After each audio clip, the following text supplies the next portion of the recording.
안녕하세요. 대한민국의 알찬 방산 소식을 빠르고 정확하게 전달해드리는 한국필승TV입니다. 대한민국 KF-21 전투기 실체가 서서히 명백하게 공개되면서 많은 국가가 한국산 전투기에 관심을 보이고 있습니다. 전투기 구매에 관심을 보이는 국가들도 많은 반면 주변국들은 오히려 한국을 경계하기 시작했습니다. 특히 중국은 한국의 성공에 민감하게 반응하며 발끈하는 모양새인데요. 오늘은 중국을 이렇게까지 경계하게 만든 한국 KF-21 전투기 스토리를 총망라했습니다. 대한민국 KF-21 전투기의 실전기체가 서서히 모습을 드러내며 이제는 국산화율이 다시 한번 주목을 받고 있습니다. 사실 한국산 KF-21 전투기는 처음 구상했던 것보다 국산화율이 높은 상태입니다. 2015년 미국이 A사 레이더를 포함한 핵심 기술 이전을 거부한 이후 정부와 방산업체들은 KF-21 전투기 개발에 대해 고심하다가 결국 국내 개발이라는 옵션을 선택하였습니다. 당시 A사 레이더는 미국, 유럽, 이스라엘, 중국, 일본 등 소수의 선진국들만 보유하고 있어 해외 기술 이전 없이 국내 기술로만 개발하는 것은 불가능하다는 우려가 팽배했습니다. 하지만 개발에 착수한 지 불과 4년 만인 2020년 8월 한화시스템은 국방과학연구소와 함께 A사 레이더 CJ 1호기를 성공적으로 개발했으며 이로써 대한민국은 세계에서 12번째로 A사 레이더를 만든 국가가 되었습니다. 그리고 4년이 지난 지금 한국산 A사 레이더의 성능은 기하급수적으로 높아졌습니다. 최근에도 개량된 A사 레이더의 놀라운 소식이 들려왔습니다. 바로 한국항공우주산업과 한화시스템이 여지껏 외부로 언급을 자제했던 저피탐 스텔스 탐지가 가능한 차세대 사일런트급 A사 레이더 개발과 동시에 질화관륨 개수를 대폭 틀리며 기존 탐지 능력보다 더욱 끌어올린 성능의 레이더를 완성했다는 것이었습니다. 국산 A사 레이더는 시제기와 실전 레이더 발표를 진행한 지 몇 개월 되지 않은 시점부터 지속적인 성능 개량을 발표하며 놀라운 모습을 보여주었습니다.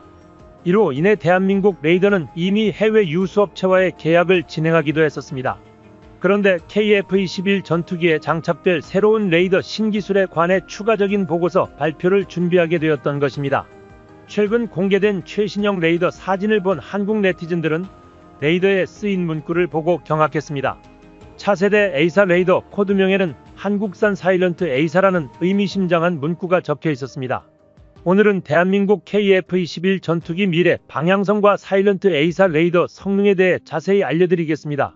현재 KF-21 전투기는 기존 시제기에 사일런트 A사 레이더를 장착해 완벽한 비행시험을 마쳤으며 이에 대한 개량을 진행하고 있습니다. 이러한 소식은 한국 언론들 역시 언급했으며 방위사업청 관계자는 KF-21 보람의 개발 현안에 관한 새로운 방안을 발표했습니다. 최근 방위사업청 관계자는 기자들이 모인 자리에서 KF-21 개발 현황과 관련하여 기존 계획대로 초기 시험 비행 일정에 맞춰 비행 준비와 지상 테스트까지 한창 진행하고 있다고 전했습니다. 이어 각 시제기들별 역할을 언급하며 현재까지도 시제 3호기는 전투기 핵심 부품인 국산 A사 레이더를 장착한 채 비행한다며 양산 전까지 최대한 많은 비행을 통해 레이더의 성능을 개량하고 안정화시킬 계획이라고 밝혔습니다. 또한 추가적으로 무장체계 역시 탑재하여 미사일 분리 후 국산 A사 레이더 반응까지 진행하고 있다는 점을 밝혔습니다. 방위사업청 관계자는 이번 사천에서 진행한 국산 A사 레이더 시험은 사실상 완벽에 가까웠다는 발언을 하여 자리에 있던 군사무기 관련 기자들이 가지는 향후 기술 발전에 대한 궁금증을 해소시켜 주었습니다. 방위사업청 관계자는 KF-21 전투기 엔진에 관한 언급도 있지 않았습니다. 이날 국산 엔진은 한화 에어로스페이스가 준비하고 있으며 자체적인 엔진 개발과 동시에 키트를 수입한 후 조립하는 것까지 연속적인 테스트를 진행하고 있다고 밝혔습니다. 이어 방사청 관계자는 이후 터보팬 엔진을 적출한 후 한국항공우주산업으로 가져왔다며 엔진 시동을 거는 전체적인 테스트와 엔진열과 관련한 스텔스 테스트까지 진행 중이라고 밝혔습니다. 또한 여기에도 A사 레이더가 활용된다는 것을 언급했습니다. 대한민국은 아무것도 없는 황무지에서 세계적인 기술을 개발해냈습니다. 한국이 무에서 유를 창조하는 방산 기술력을 가진 것도 놀랍지만 전 세계적으로 유례를 찾아보기 힘든 개발 속도를 지녔다는 것도 고무적입니다. 한국형 A사 레이더는 송수신 모듈을 독립적으로 작동시켜 목표를 실시간으로 탐지해 추적할 수 있는 5세대 특수 시스템을 갖추고 있으며 미사일 여러 개를 동시에 탐지해 추적할 수 있는 혁신적 개념의 레이더입니다. 이에 대해 몇몇 중국 전문가들 역시 한국의 잠재성에 이례적으로 두려움을 표했습니다. 심지어 한국형 A사 레이더가 미국 F-35 전투기에 탑재된 레이더에 비해 일부 부분과 성능 면에서 뛰어나다고 설명하고 있습니다. 중국 국영언론 전문가들은 KF-21 보라매에 상반적인 두 의견을 내고 있습니다. 일부 기사에서는 KF-21 전투기를 쓰레기라고 칭하기도 하지만 현실을 자각하는 일부 기사는 한국산 전투기가 5세대급 성능을 나타내고 있다고 경악하는 모습을 보이기도 했습니다. 그런데 그들이 경악하는 결정적인 이유가 바로 한국형 A사 레이더의 충격적인 성능 때문이라고 추측되고 있습니다. 중국 전문가들은 한국의 5세대 전투기에 쓰는 레이더를 탑재했으며 한국형 A사 레이더의 500km에 가까운 탐지거리는 F-35 지표에 근접한다고 설명했습니다. 한화가 공개한 데이터를 보면 기능적으로 세계 최고 수준의 레이더로 거듭날 수 있을 정도라고 조심스레 의견을 밝혔습니다.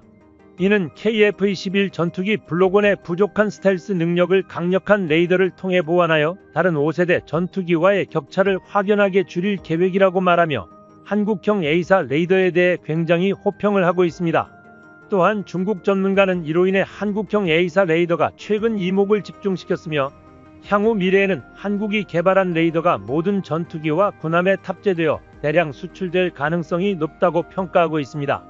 이에 미국의 록히드 마틴이 기술 이전을 거부했다는 이유도 바로 여기에 있을 것이라는 예측을 내놓았습니다. 한국은 A사 레이더뿐만 아니라 적외선 탐색 추적 장비, 전자광학 표적 추적 장비, 그리고 통합 전자전 장비 등을 계속해 국산화해내고 있습니다. 이들은 모두 록히드 마틴과 일부 미국 대형 방산업체들이 독점하고 있는 것들이며 그들은 한국의 기술 이전을 거부해왔다고 말했습니다. 그 이유에 대해서는 향후 KF-21 전투기가 F-35 스텔스기를 제치고 세계 전투기 시장을 장악할 것에 대해 일부 우려하는 점도 있을 것이라고 중국 군사 전문가들은 설명했습니다. 실제로 대한민국에서는 미국을 앞서는 기술들이 일부 개발되고 있는데요. 스텔스 자체 성능은 물론이고 레이더 역시 그러한 성능 중 하나에 속합니다. 실제로 한국형 A사 레이더는 F-35 전투기에 탑재되는 레이더보다 최신형이며 신호처리 성능이 더욱 뛰어나다고 알려졌습니다.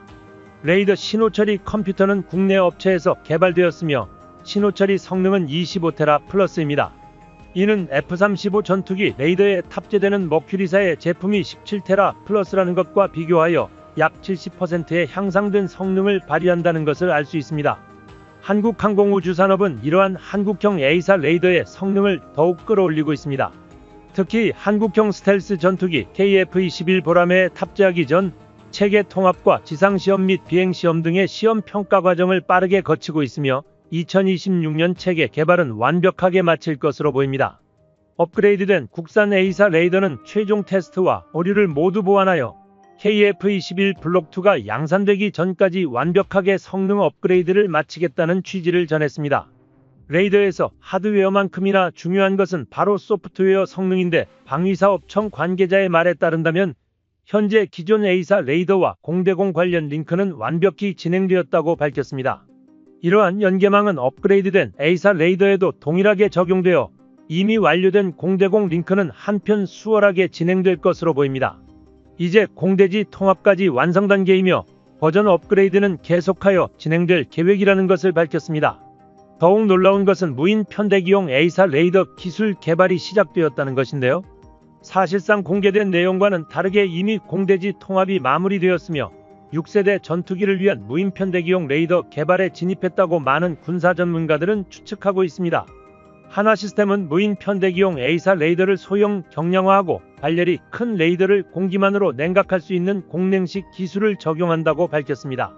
기존 A사 레이더와 달리 냉각 장비가 필요 없기 때문에 무게와 부피를 더 줄일 수 있을 것이라 확신하였습니다. 또한 레이더 신호를 주고 받는 안테나의 핵심 부품인 송수신 TR 크기를 대폭 줄였습니다. 기존 브릭형 TRB를 타일형으로 압축해 부피를 50% 수준으로 줄였고 레이더 성능을 유지하며 크기는 작게 만들 수 있게 되었습니다. 무인 편대기용 A사 레이더가 성공한다는 것은 경전투기급 항공기에도 즉시 탑재 가능한 레이더가 완성된다는 뜻과 같습니다. 그렇기 때문에 이번 개발 과제는 또다시 한국 항공방산에 돌풍을 가져올 것으로 예상되는데요. 한화시스템 감시정찰부문 사업대표는 편대로 운영되는 무인 탐지기는 탐지 추적, 적방 공망 제압, 전자전 등 각각의 임무를 수행한다며 아군의 생존성과 공격력 향상을 위해 고도와 반경을 샅샅이 살피는 첨단 레이더 탑재가 핵심이라고 밝혔습니다. 또한 한화시스템은 다양한 항공기에 적합한 A사 레이더 라인업을 확보해 유럽과 아시아 태평양 지역을 비롯해 중동과 중남미 등 수출 지역을 확대해 한국 방산의 새로운 주역으로 만들겠다는 포부를 밝혔습니다. 최근 한국항공우주산업과 방위사업청이 K방산 수출 핵심으로 떠오른 KF-21 전투기의 부품, 원자재 국산화와 안정적인 수입선 확보 등의 다양한 현안에 능동적으로 대처하기 위해 민관, 군이 참여하는 수출원팀을 꾸리겠다고 밝혔습니다. KF-21 엔진 등 다양한 부품과 알루미늄 원자재 국산화를 진행하면서 경남 연관기업의 파급 효과가 상당할 것으로 보이는데요. KF-21 전투기가 국내외의 정세 변화와 부품 단종 리스크에 선제적으로 대응할 수 있음을 알리며 한국 방산의 핵심 수출 주력 제품으로 부상하게 될 전망을 가지고 있기에 방사청과 한국항공우주산업은 수출 협력을 구체화하고 있습니다. 이로써 KF-21 시제기가 떠오를 때부터 꾸준히 언급되던 한국산 초음속 전투기 수출이 눈앞에 다가온 듯 보입니다. 특히 양기관은 KF-21 엔진과 레이더 등의 부품 국산화를 가장 중요한 과제로 꼽았으며 알루미늄, 스틸, 복합재 등 원자재 국산화 필요성을 크게 공감하였습니다. 이에 따라 안정적인 부품 공급을 위한 구체적인 협력 방안을 강구하였으며 공급망 위험을 회피하기 위해 수입선 다변화 방안, 원자재 부품 국산화 관련 중소기업 지원 방안에 대해 공조하기로 한 것도 긍정적입니다. 가장 최근 밝혀진 KF-21 근황은 양산 1호기의 동체 조립이 완료되며 성능 개발이 한창이라는 것인데요. 이번 방사청과 한국항공산업의 회의 밝혀지면서 KF-21 전투기가 수출 가능한 품목으로 격상하였으며 그 실체가 점점 더 구체화되어 드러나고 있다는 점이 밝혀졌습니다. 또한 현재 개발 중인 블록1은 이제 당연해졌고 블록2, 블록3까지 진화해 나가는 발판이 탄탄히 마련되었음을 알 수 있었습니다. 현재 세계적으로도 한국산 KF-21 전투기에 대한 관심은 이어져 오고 있는데요. 다만 중국과 인도네시아 언론에서는 KF-21 전투기에 부정적인 글이 넘쳐나고 있습니다. 인도네시아 정부를 대변하는 공영언론 조나 자카르타에서는 최근 한국산 KF-21 전투기를 쓰레기라고 언급한 중국 언론을 인용하며 KF-21 전투기가 완벽한 스텔스 성능을 확보하기 어려울 경우 인도네시아가 도와야 한다는 말도 안 되는 기사를 게재하기도 하였습니다. 심지어 세미 스텔스 형태라는 평을 받는 블록1과 명백한 스텔스기로 인정받는 블록2를 음해하며 한국은 스텔스 기능을 제작하기 힘들다고 보도했습니다. 인도네시아는 말도 안 되는 언론 플레이를 하며 최첨단 KF-21 전투기를 깎아내리기 위해 혈안되어 있는 것처럼 보이는데요. 이는 아직까지 이어져 있는 한국과의 공동개발에 대해 기술 이전을 촉구하며 탓하는 전략적 행동으로 보입니다. 또한 일본과 중국이 한국을 깔보는 것은 이미 오래전부터 지속되어 왔었는데 KF-21 시제기가 완성된 후에도 국내에서조차 KF-21 전투기의 성능이 떨어진다는 주장이 왕왕 있습니다. 그 이유는 기체 후방의 적 미사일을 탐지할 수 있는 장비인 MWS와 스텔스 기간 교전에서 주로 사용되는 적이 쏜 적외선 유도연 미사일들을 교란할 수 있는 덕컴이 없다는 것 때문입니다. 실제로 KF-21 보람의 블록1 버전에서는 스텔스 전투기에 반드시 필요한 두 장비가 탑재되지 않았습니다. 그렇다면 국내외에 보도된 것처럼 KF-21 전투기가 F-35 전투기와 J-20 전투기를 상대할 수 있다는 자료가 거짓처럼 보이는데요. 하지만 실상을 살펴보면 이것은 거짓이 아닙니다. 매체에서 언급하는 것은 KF-21 전투기의 완성형이자 공대지 공대함 미사일 운용이 가능한 블록2를 기체가 기준입니다. 블록2는 각종 센서의 무장과 내부 무장창을 포함해 완전 스텔스형으로 개량되어 중국산 J-20 전투기를 압도하는 것은 물론이고 미국 F-35 전투와도 어느 정도 맞먹을 수 있다는 것인데요. 당연히 앞에서 말한 두 장비도 KF-21 블록2에는 포함됩니다. 특히 덕컴의 경우 이미 국산화된 장비로 수리온 헬기에 탑재되어 최종 테스트를 마친 상태입니다. 관련 소식에 따르면 헬기용 덕컴을 만들면서 상당수 기술을 완성했기 때문에 KF-21 전투기용 덕컴 개발에는 오랜 시간이 필요하지 않다고 전했습니다. 2025인 현재에도 여전히 세계 최강의 전투기로 손꼽히는 것은 아직도 미국산 F-22 전투기입니다. F-22 전투기는 최대 중량 38톤에 달하는 대형 전폭기임에도 불구하고 우수한 기동성과 폭넓은 무장 탑재가 가능한 전투기입니다. 단점을 말하자면 너무 비싼 단가와 유지비를 이야기할 수 있는데요. 이로 인해 많이 사용되지 않기 때문에 실질적으로 세계 최강 전투기를 언급할 때는 F-35 전투기가 거론됩니다.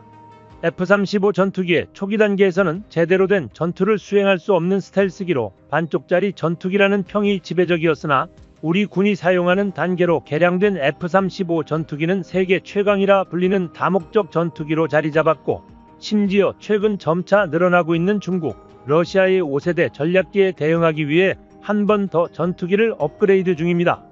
하지만 미국 내부에서는 미공군이 가지고 있던 절대적 우위는 무너지고 있다는 비판이 등장했습니다. 세계에서 최강이라고 불리는 미군이라고 하더라도 아직 전투기체 수량은 4.5세대 전투기가 대부분을 차지하고 있습니다. 미공군의 원래 계획은 F-22 전투기를 저렴하게 만들어 F-35 전투기를 대체할 계획이었지만 F-22 전투기의 자체적 가격이 너무나도 비싸 아직도 4.5세대 전투기가 미공군의 주를 이루고 있다는 것입니다.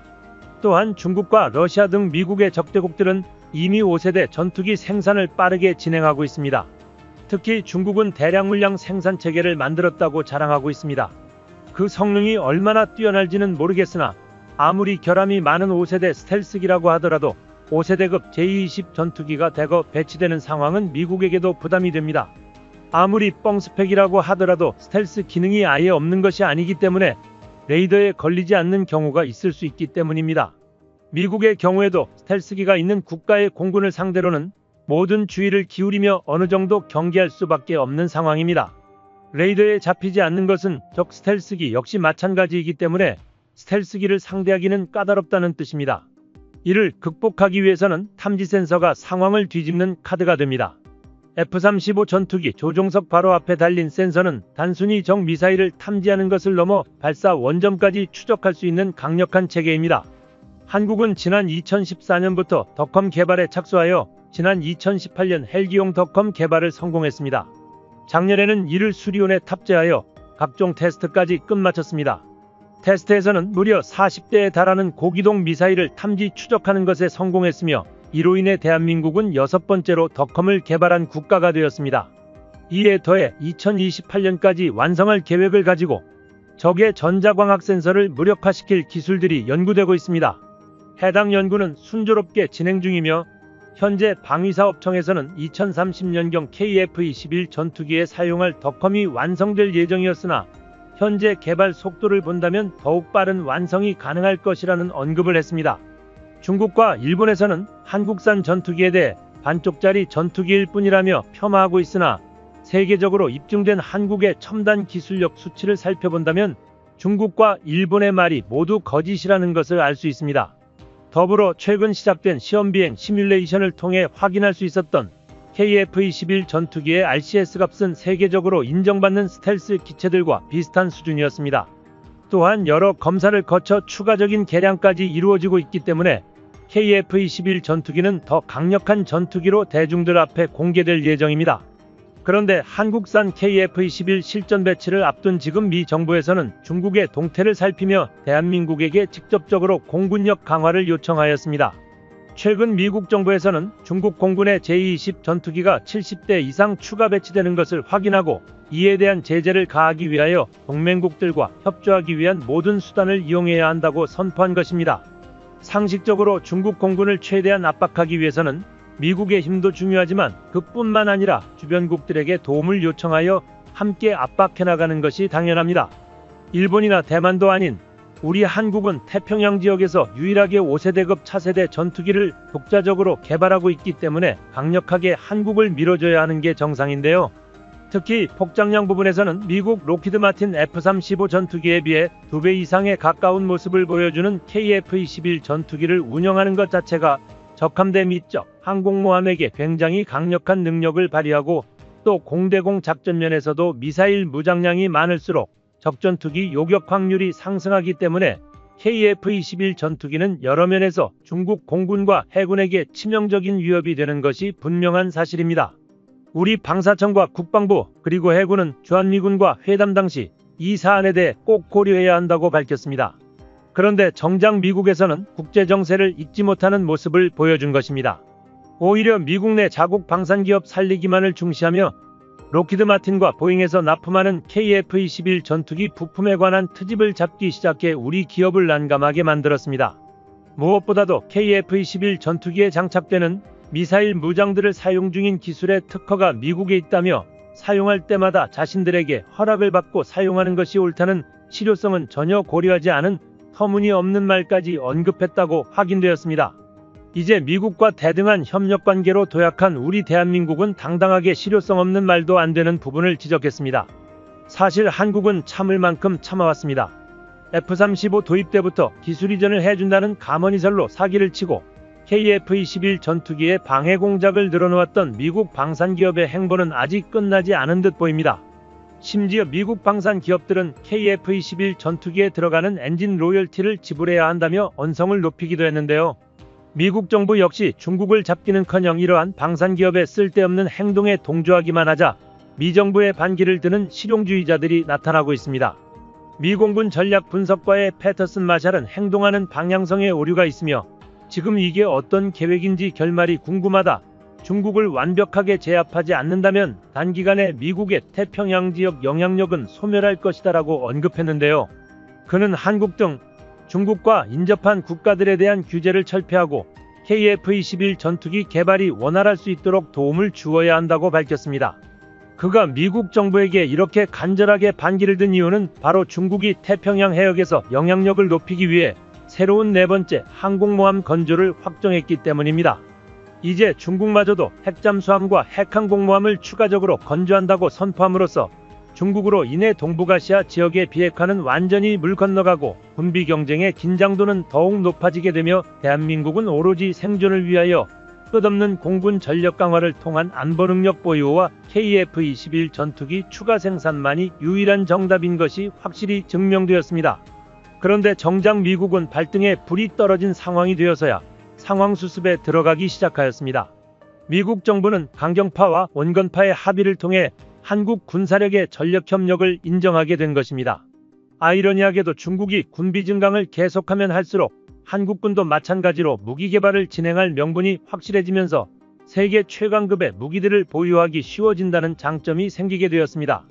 대표적으로 KF-21 보라매에 탑재되는 AIM-9은 사거리 1500km 공중발사형 순항미사일 보유와 함께 미국 역시 한국과 군사력을 강화시켜 지금이라도 중국을 전방위로 압박하자는 여론이 미국 의회에서 하나둘씩 나오고 있으며 새로운 협의가 개최되는 다음 달 순항미사일에 관한 통합 데이터 링크를 한국에 제공하는 방식으로 합의할 것으로 추측됩니다.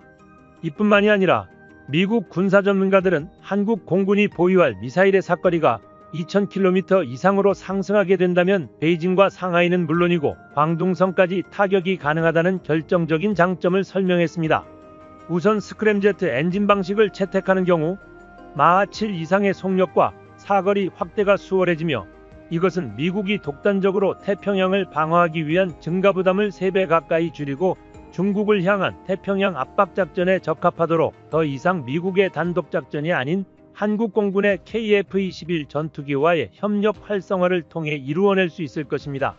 중국이 먼저 핵 추진을 이용한 항공모함을 태평양 해상에 풀었기 때문에 이에 맞서 한국에서도 KF-21 전투기와 신무기인 항공모함 체계 개발을 서서히 가속화시키고 있는 것입니다.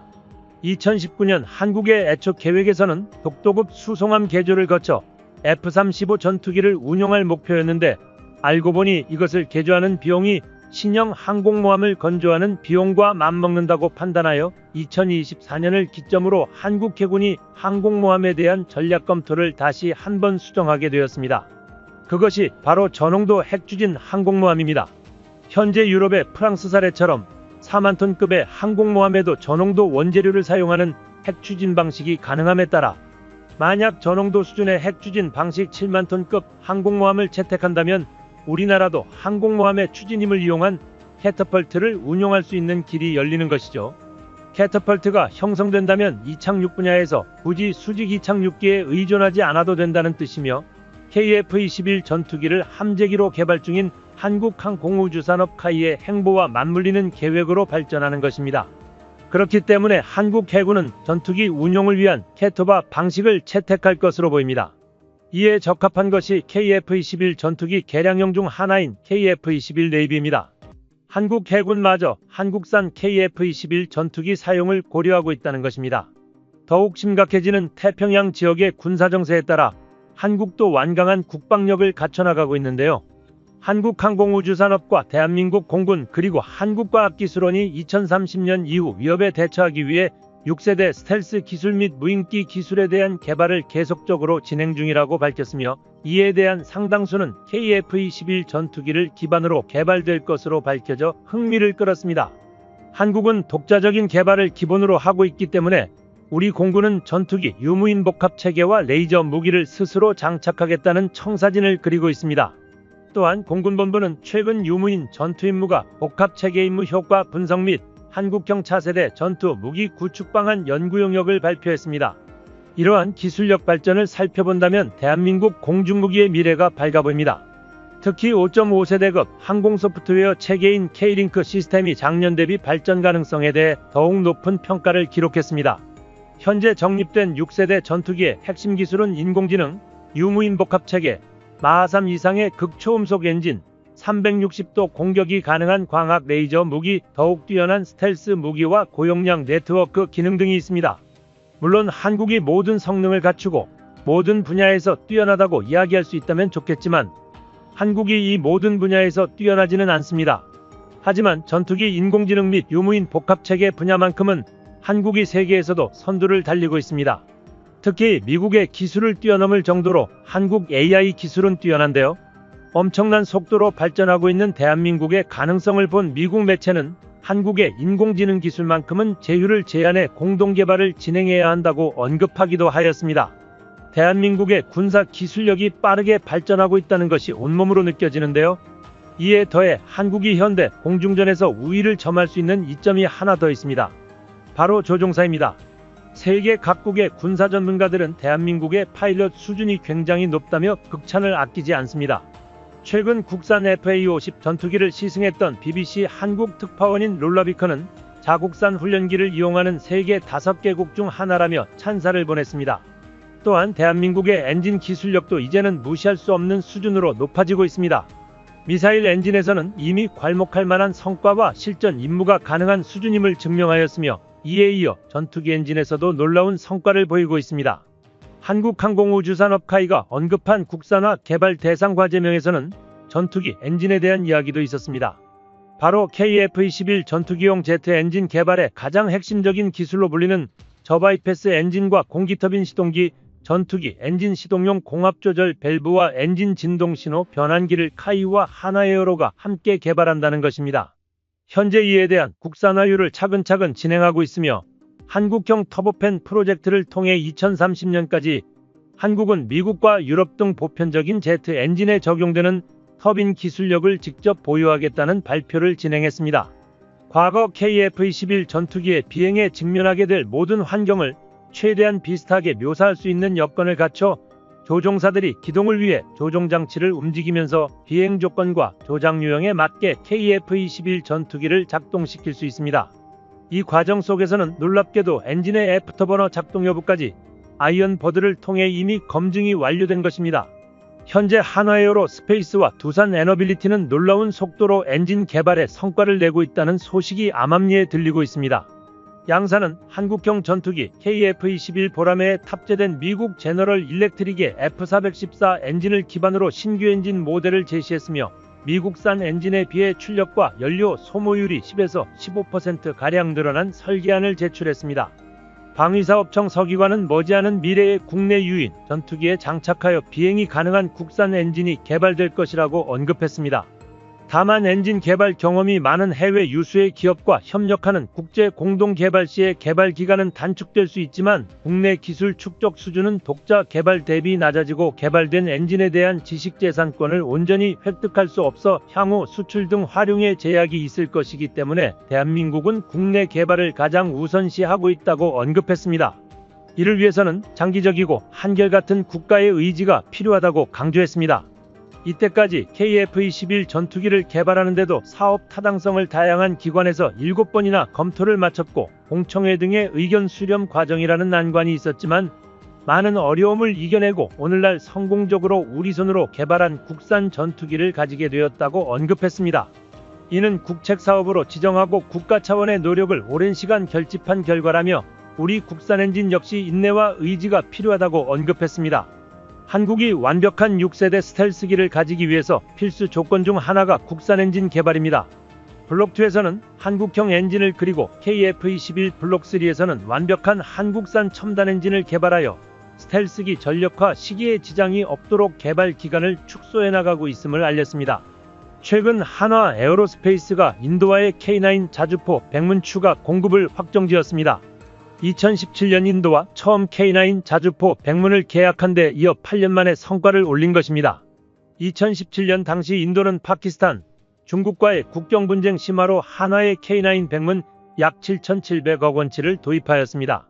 2021년 추가 200문을 구매하려고 했으나 현지 사정으로 인해 출고 시기가 다소 늦어졌으며 최근 다시금 거래가 성사된 것입니다. 그런데 이로 인해 중국과 인도의 최근 관계 변화가 사실 유의미하지 않았다는 결론이 내려집니다. 지난해 하반기 로이터 통신은 지난달 브릭스 정상회의를 앞두고 인도와 중국이 국경지대 경비병 배치 협정을 체결하였다는 사실을 알렸습니다. 인도와 중국 간의 원한 관계는 굉장히 오래되었습니다.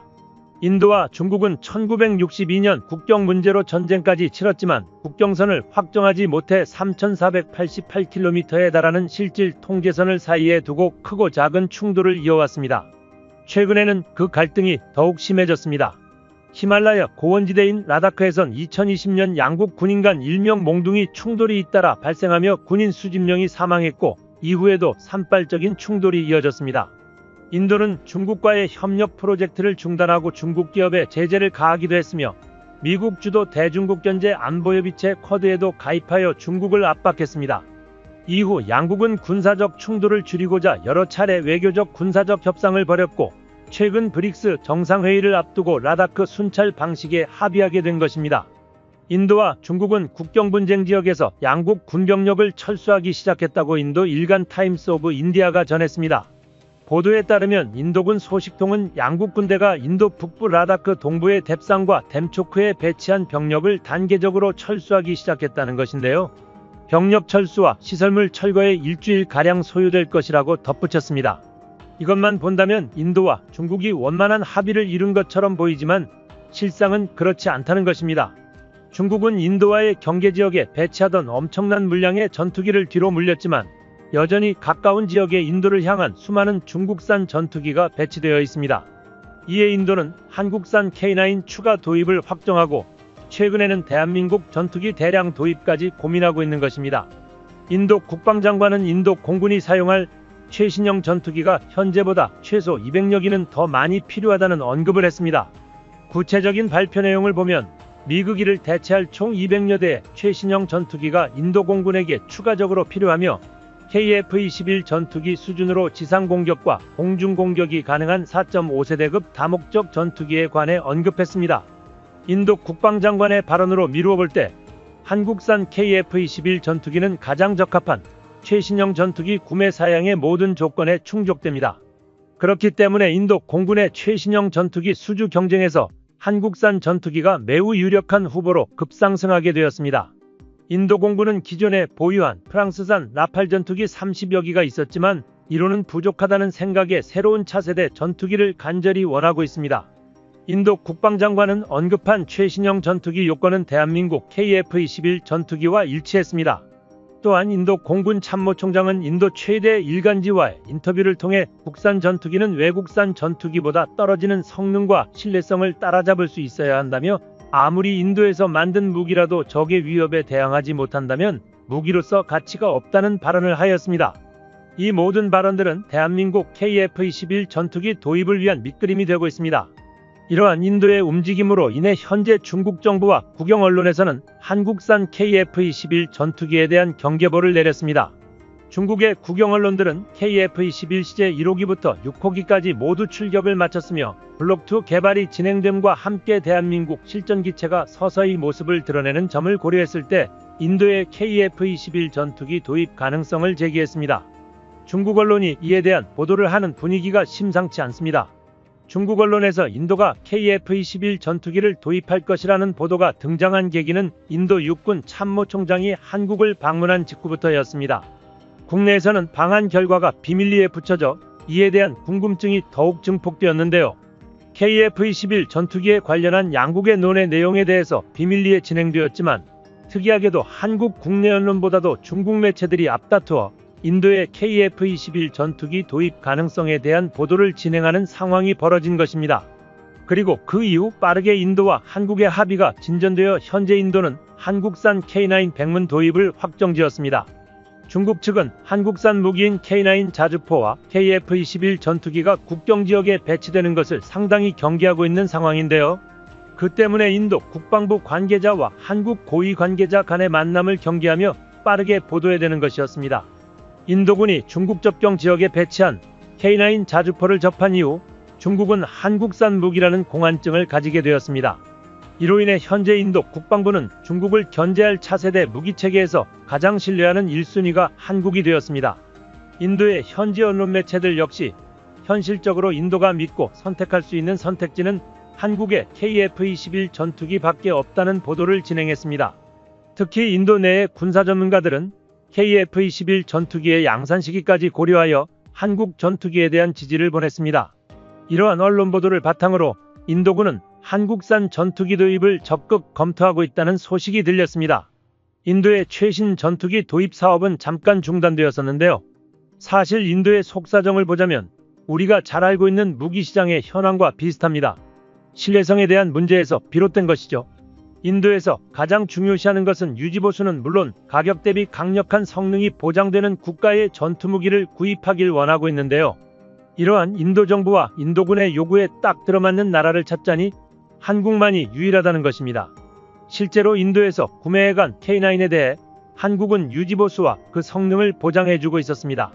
그렇기 때문에 인도는 KF-21 전투기가 양산되는 2026년까지 현재 가진 라팔 전투기 30대로 버티며 KF-21 전투기를 인도받으려는 것이죠. 이를 주목한 외신들은 한국은 인도와 K9 자주포 성공에 힘입어 대한민국 방산업체들의 약진을 예상하고 있다며 인도 정부와 인도군의 요구에 부합하면서 성능과 가격을 만족시킬 수 있는 나라는 한국뿐이라는 것을 세계가 인정하고 있다고 전했죠. 실제로 국내외 군사무기 전문가들은 KF-21 전투기가 틈새 시장에서 300대에서 400대가량 해외 수출이 가능한 잠재력이 높은 기체라고 전망하였으며 대한민국이 이미 보유하고 있는 T-50 훈련기와 FA-50 전투기의 수출 이력이 그것을 방증한다고 설명했습니다. 실제 한국은 국제 군용기 시장에 진입한 지 불과 10년 만에 7개 국가의 국산 군용기 200여 대 이상을 판매하는 놀라운 실적을 기록했습니다. 실로 KF-21 전투기 사업이 승승장구하고 있다는 것입니다. KF-21 사업을 추진하는 방사청과 한국항공우주산업은 동남아시아와 중남미, 유럽을 주요 수출국으로 손꼽고 있습니다. KF-21 수출과 관련한 구체적인 계약 내용이 알려진 바가 없기 때문에 미국산 엔진을 장착하고 있는 현재 KF-21 블록1의 경우 어느 정도 범위까지 수출 제약을 받게 될지는 섣불리 판단하기 어렵습니다. 하지만 인도에서는 미국산 무기가 이미 운영되고 있으며 미국의 동맹국으로 가입되어 있습니다. 그렇기 때문에 대한민국의 KF-21 전투기가 인도에 수출될 가능성은 굉장히 높아 보입니다. 사실상 미국과의 관계가 현재까지는 대한민국 전투기 수출에 있어서 가장 중요한 요소 중 하나입니다. 대한민국 KF-21 전투기는 우리가 처음으로 만든 차세대 전투기입니다. 사실 KF-21 전투기급 첨단 기술을 가진 전투기를 이 정도로 빠르게 전투용 적합 판정을 받으며 양산에 돌입해온 국가는 대한민국이 거의 유일합니다. 아직 세계 1위의 자리는 미국이 지키고 있지만 일부 부분은 한국이 앞서기 시작했습니다. 전투기 시장의 후발주자가 이토록 빠르게 기술을 발전시킨 것은 전 세계적으로 보더라도 굉장히 이례적입니다. 우리 한국의 빠른 기술 발전에 대해 세계는 지금도 놀라고 있습니다. 이렇게 한국이 전 세계에 돌풍을 몰고 올 정도로 성능에 뛰어난 전투기를 만들어낼 수 있었던 건 자주 국방을 위한 의지가 강했기 때문이라고 생각됩니다. 최근 사우디 국방차관이 한국을 찾았습니다. 사우디 국방차관이 한국을 방문한 것은 한국항공우주산업 KF-21 전투기 비행을 참관하고 구체적인 협의를 하기 위해서라고 추측됩니다. 공식적으로는 방위사업청장과 면담을 통해 방산 수출에 박차를 가할 협업체 구성을 논의했다고 밝혀졌는데요. 당시 면담에는 방사청 국제협력관, 중동화과장, 국방부, 국방과학연구소, 방산업체 관계자가 참가하였으며 사우디아라비아 측에서는 국방부 조달 국장 및 계약 국장이 참가하여 보다 구체적이고 실용적인 논의가 진행되었을 것이라는 추측에 힘이 실리고 있습니다. 방사청 관계자는 국방부의 지상, 해상, 공중, 핵심 전력 대상 수출 및 양국 방산업계 협력 방안을 논의했다며 방산 수출과 산업 협력을 촉진하기 위해 양국 정부와 관련 기업들이 참여하는 방산협업체 구성에 합의했다고 설명했습니다. KF-21 시제기가 떠오르던 시점부터 사우디는 한국산 전투기에 관심을 가지기 시작했습니다. 특히 사우디아라비아의 빈살만 왕세자는 한국과 경제적 교류 이외에 한국 군용무기 구매에 대한 관심을 가지고 있습니다. 사우디아라비아는 대표적인 한국 우호국가 중 하나로 다양한 경제협력을 진행하고 있습니다. 지난해에는 한국과 6세대 전투기 개발을 하고 싶다는 적극적인 의사를 표현하기도 했는데요. 실제로 사우디아라비아는 한국산 무기 구매 이력이 있습니다. 바로 대한민국의 대공미사일인 천궁2를 1조 원의 비용을 지불하고 구매했던 것입니다. 사우디아라비아는 예멘 내전 개입을 이유로 미국산 무기 수입이 금지되고 유럽제 무기 수입도 힘들어진 상황이었습니다. 그 와중 한국과의 국방협력이 확대되면서 천궁2에 관심을 가지게 된 것입니다. 특히 사우디아라비아는 접경국인 예멘의 후티 반군으로부터 탄도미사일과 드론으로 공격을 받고 있어 무기 구입이 더욱 절실했습니다. 이를 막기 위해 구매한 요격용 미사일이 바로 천궁이었습니다. 사우디아라비아는 한국의 무기에 만족하였고 이제는 또 다른 무기 구매를 시도하려고 하고 있습니다. 특히 이란이라는 거대한 적국과의 마찰을 대비해야 하는 사우디아라비아는 지속적으로 강력한 차세대 전투기 구매를 원하고 있었습니다. 사우디는 불안한 국가 안보가 문제이지만 경제적으로는 부유한 국가입니다. 석유 수출 사업에 주력해 국가의 수출품에서 석유가 절반 이상을 차지할 정도로 석유 수출을 통해 국가 예산을 확보하고 있습니다. 실제로 한국에서 방산무기를 구매할 때도 현금 지급을 하며 석유 부국의 위험을 보였습니다. 특히 사우디는 1년치 국방 예산을 300조 원 가까이 책정하며 불안한 국가안보 위기를 해소하려고 하고 있습니다. 이를 위해 사우디아라비아가 관심을 가지고 있는 것이 바로 5세대급 전투기입니다.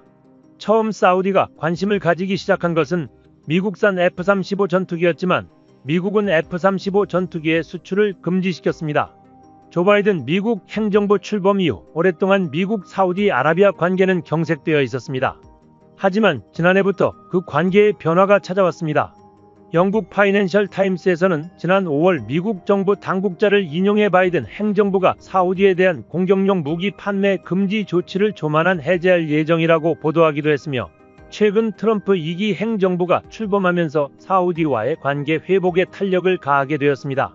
심지어 지난 12월 트럼프 당선인이 중동 특사로 발탁한 스티브 위트코프가 사우디를 방문해 빈살만 왕세자를 만났다는 보도가 나오기도 하였는데요. 이는 한국에게는 굉장히 호재입니다. 사실 사우디는 2030년까지 무기 구매 예산의 50%를 국산 장비 구매에 쓴다는 비전 2030을 추진하고 있습니다. 그 중에서도 전투기 도입은 무기 국산화의 정점인 핵심 사업입니다. 그런데 미국 F-35 전투기 도입이 결렬되자 중국의 FC-31 스텔스 전투기 현지 생산까지도 고려하게 되었습니다. FC-31 전투기는 트럼프 1기 행정부 때 도널드 트럼프 전 대통령이 중국이 F-35 기술을 훔쳐 만들었다며 맹비난을 받았던 중국산 스텔스 전투기입니다.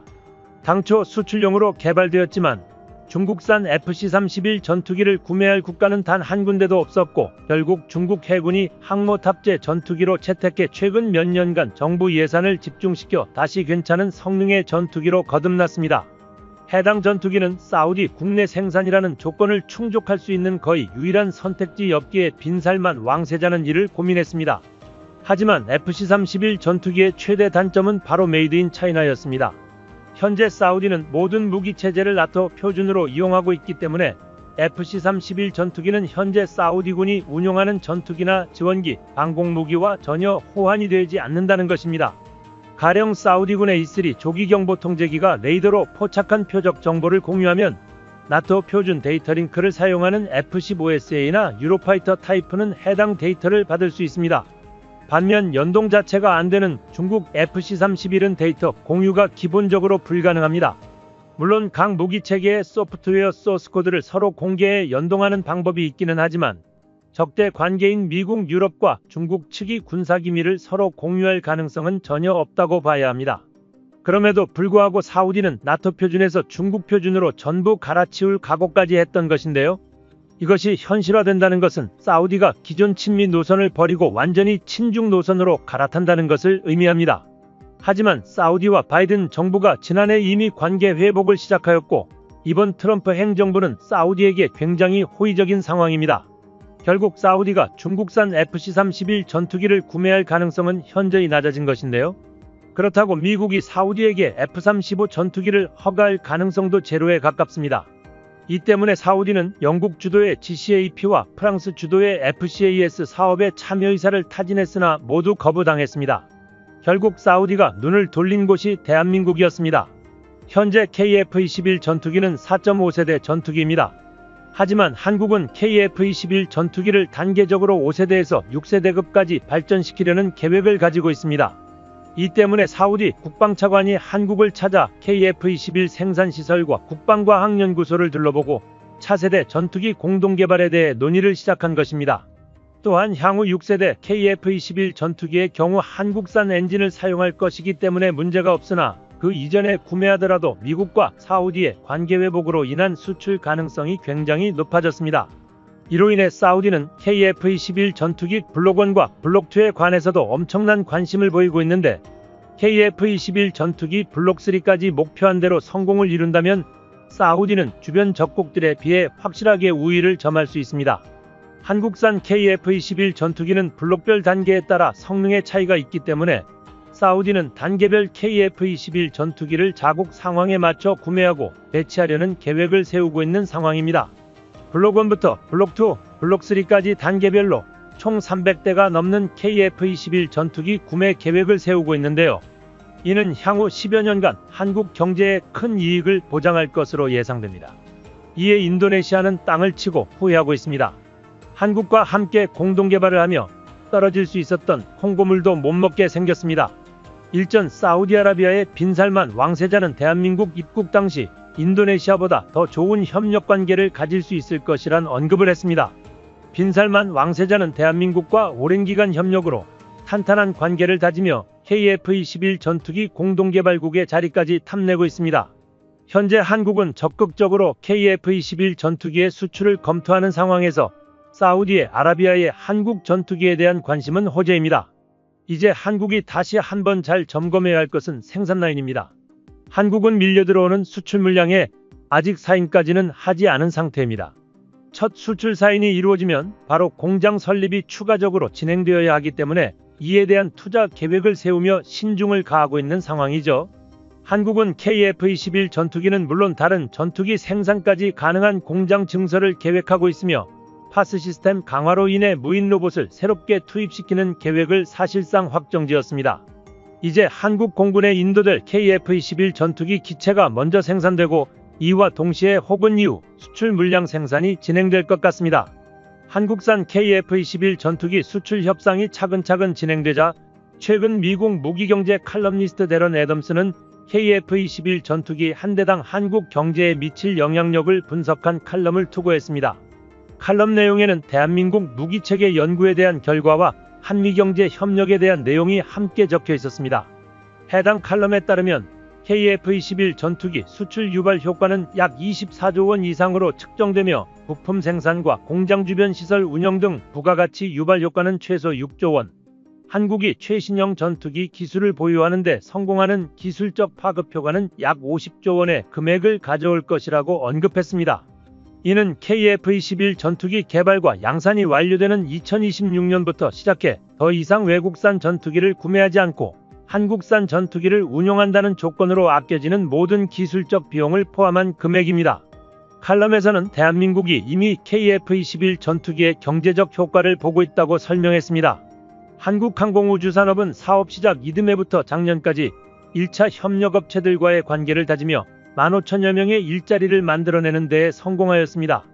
특히 이러한 KF-21 전투기 경제유발 파급력에 대해 방위사업청 전투기 사업단장은 KF-21 전투기의 사업이 완료될 때까지 취업 유발효과는 12만 명에 달할 것으로 예상되며 본격적인 수출이 이루어질 시에는 해외 수출 생산 라인까지 가동되어 엄청난 인력 고용 창출 효과를 가져올 것이라고 전망했습니다.